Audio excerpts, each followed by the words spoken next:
After battling multiple fires across Missouri on Friday, firefighters are feeling the strain. Many say they're facing exhaustion and burnout as they respond to an increasing number of emergency calls. Charmel Odell joins us with a closer look at the impact on first responders. Charmel.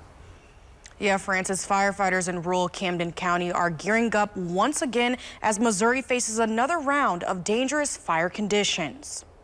Till 4:30 that morning. Chief Mike Hufford with Southwest Camden County Fire says Friday was a day filled with chaos as firefighters across the Ozarks dealt with the spark of scattered flames across several rural areas. Some fires even taking out equipment like this water hose. Hufford says there were so many fires that his department had to count on others to come help. We called in mutual aid companies from everywhere.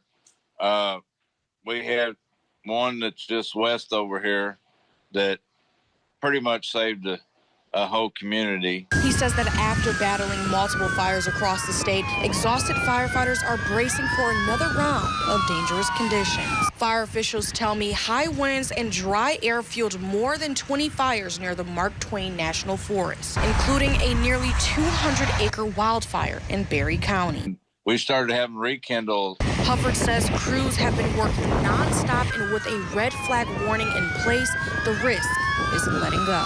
You got to understand we're only 12 people on this department, and we cover 152 square miles. Now, with such dry conditions, fire officials are urging you to not do any outside burning until conditions improve. Francis? Thanks so much.